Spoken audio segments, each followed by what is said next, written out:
Alors justement, la transition, en plus, bravo, parce que la transition est parfaite.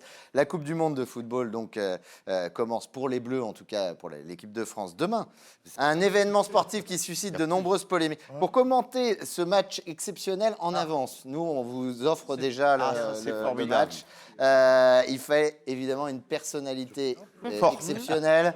Ça va vous plaire, vous qui préfériez avant. Oui. C'était mieux avec Léon Zitrone. On va réussir une performance, un tour de magie. Léon Zitrone va commenter le match de demain de l'équipe de France. Voici Léon Zitrone. mais avant-hier.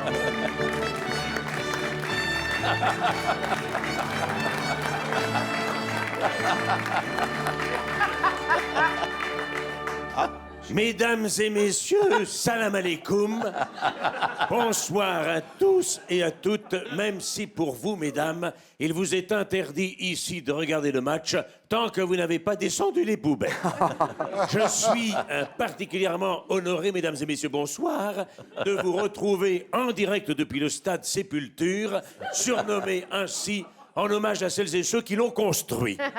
La météo est plutôt clémente. Aujourd'hui, un bon temps pour jouer au football. 73 degrés à l'ombre. Et un vent de sable à décorner les bœufs. Inch'Allah. Mais voici que les choses s'accélèrent déjà à la sortie des vestiaires. Pantalon troué, regard dans le vide, coupe de cheveux de merde et écouteurs Vuitton sur les oreilles. Pas de doute, ce sont bien les joueurs de l'équipe de France qui viennent d'entrer sur le terrain. Bonjour papa, s'écrie Kylian Mbappé en passant à côté de l'émir, puisqu'il vient de re-signer pour 3 ans au Qatar Saint-Germain. Nos Bleus commencent tout doucement leur réchauffement. J'aperçois Antoine Griezmann qui s'amuse à faire des passes alors que la prostitution est interdite.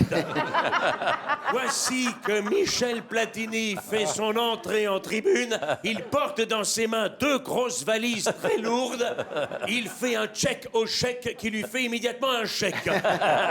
Oh mon Dieu, c'est horrible. C'est affreux. Karim Benzema, venu soutenir à dos de chameau ses partenaires sur la pelouse, vient de tomber et se tord de douleur. Il se tourne en direction des arbitres pour demander la vidéo. C'est Mathieu Valbuena, officiant dans la guidoune, qui rembobine les bandes. Non, non, pas cette vidéo-là, Mathieu.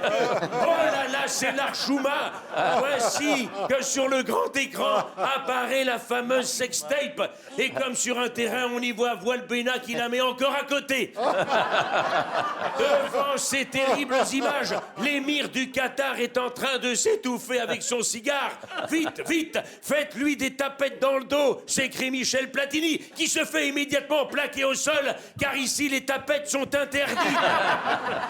Voulant porter secours à l'émir, un petit homme à la crinière de lait s'agite au bord de pelouse. Il s'agit de Didier Deschamps, qui tente de donner ses consignes malgré son bâillon qu'il a sur la bouche. Quand, ah mon Dieu, dans sa précipitation, il glisse sur un vieux loukoum desséché et tente de s'agripper à tout ce qui dépasse pour se relever. Il tire sur un bout de tissu qui passe devant son nez. Oh là là, mon Dieu! C'est l'hijab de la femme du roi qui se retrouve à poil devant tous les musulmans qui ferment les yeux. Mais moi qui les ai grands ouverts, je peux vous certifier, Simone, que le barbu n'est pas celui qu'on croit. Ah mon Dieu, c'est insultant, dit Platini. Non, c'est un émir, pas insultant, répond Deschamps. Pour le niveau intellectuel, je vous rappelle qu'on est au football. L'émir respire de plus en plus mal. Bon sang, mais sortez le défibrillateur. Mais l'appareil ne fonctionne plus, car il est branché sur le Coran alternatif. Par souci d'économie d'énergie, l'émir se sent comme à la mosquée, un peu à côté de ses pompes. On tente de lui faire boire un verre de schnapps, mais ici, il refuse car l'alcool est interdit, sauf les pots de vin. C'est pour cela que Platini arrive immédiatement. Et là, hamdoullah, l'émir va mieux, puisqu'il vient de mettre une baigne à sa femme.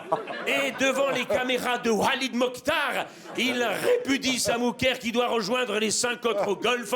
Un golf persique acheté par le roi à ses 6 femmes. Vous pouvez compter sur vos doigts, Simone, ça fait bien 18 trous. Oh mon Dieu!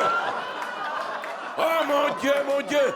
Kylian Mbappé Kylian Mbappé vient lui aussi de s'effondrer dans la surface de réparation alors qu'il filait vers les buts australiens. Le Parisien est tombé sur un os au sens propre du terme puisqu'il s'agit de l'os du fémur d'un ouvrier népalais qui a construit le stade et qui n'a manifestement pas été retiré par les gardiens avant le match. Ah mon Dieu, c'est horrible. Karim Mbappé crie de douleur, mais impossible de savoir si c'est du lard ou du cochon. Ni l'un ni l'autre, répond l'arbitre qui sort un carton rouge, car ici la louffe est interdite. Mais que se passe-t-il, mon Dieu? L'air devient irrespirable. Je vois un homme qui agite les bras et une poupée en chiffon depuis les tribunes. Il asperge les joueurs français avec du sang de poulet. Il soulève sa djellaba et agite sa grosse chicha qui fait de la fumée. Oui, oui, je le reconnais. C'est le marabout des frères Pogba qui vient de réussir son coup, puisque la fumée ne touche que les joueurs de l'équipe de France, tandis que ceux de l'Australie en sont totalement épargnés et en profitent pour marquer des buts. Et c'est sur ce score incroyable de 54-0 en faveur des Australiens que je vais devoir rendre l'antenne, puisque la fumée envahit à présent mes lunettes et que je n'y vois plus rien. À vous les studios, à vous Cognac J, à moi Flelou. Et on se trône, Michel Boudoni, c'est par là.